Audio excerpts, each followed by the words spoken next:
কেউ কেউ ইতিহাস লিখে যায় কলম দিয়ে, আর কেউ বা নিজের জীবন দিয়ে। উত্তরার মাইলস্টোন স্কুলে যুদ্ধবিমান বিধ্বস্তের ঘটনায় জীবনের ঝুঁকি নিয়ে ২০ জন শিক্ষার্থীকে উদ্ধার করেছিলেন শিক্ষক মেহেরিন চৌধুরী। শিশুদের জীবন রক্ষা করতে পারলেও শেষ পর্যন্ত নিজেকে রক্ষা করতে পারেননি। শিশুদের বাঁচাতে গিয়ে নিজের শরীরের ৮০% পুড়ে গিয়েছিল। গত ২১শে জুলাই সন্ধ্যায় জাতীয় বার্ন ও প্লাস্টিক সার্জারি ইনস্টিটিউটে সাহসী এই শিক্ষক, একজন মা চলে গেলেন না ফেরার দেশে। খুবই সাদামাটা জীবন ছিল মেহেরিন চৌধুরীর। পারিবারিক সূত্রে জানা যায় তিনি ছিলেন জিয়াউর রহমানের আপন খালাতো ভাই মহিতুর রহমানের মেয়ে। জিয়া পরিবারের সন্তান হয়েও কোনোদিন অহংকারের রং লাগেনি তার আচরণে। মেহেরিন চৌধুরীকে নিয়ে এসব কথা বলছিলেন তার স্বামী মনসুর হেলাল।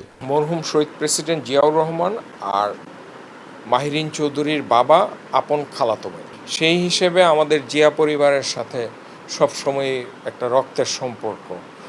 তো কখনো ও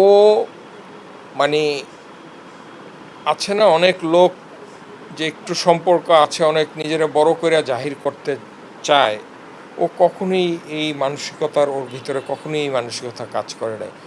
বরং দু একজন যদি জানতো, ওকে যদি জিজ্ঞাসা করতো, আরে তোমরা তো জিয়া পরিবারের লোক, তোমরা এভাবে, ভাই ও বলতো যে জিয়া পরিবারের লোক ভাই, আমার তো চাচা, তার যে ব্লাড আমার গায়েও একই ব্লাড প্রবাহিত হয়। তো এটা তো কেউ মুইছা বললেও আমি আত্মীয়, না বললেও আমি আত্মীয়।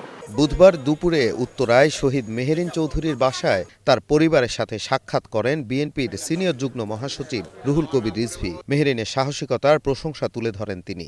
একজন শিক্ষিকা, একজন শিক্ষক, সে কত আদর্শ স্থানীয় হতে পারে সেই দৃষ্টান্ত তিনি দেখিয়ে গেছেন বলে এখনো আমরা এই সমাজের মধ্যে বাস করি, যে নিজের ছাত্রদের বাঁচাতে, সন্তানের মতো করে বাঁচাতে যে ৯০% তিনি পুড়ে গেছেন, শ্বাসনালী পুড়ে গেছে। কি ভয়ঙ্কর মৃত্যু যন্ত্রণা নিয়ে তিনি পৃথিবী থেকে বিদায় নিয়েছেন শুধু ছাত্রদেরকে বাঁচাতে।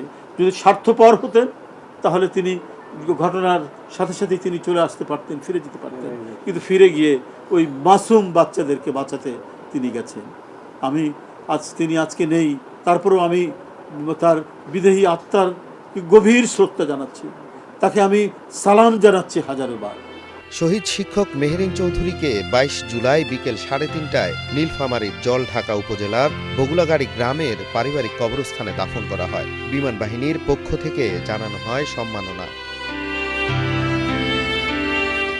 Nazmul Hasan, star news.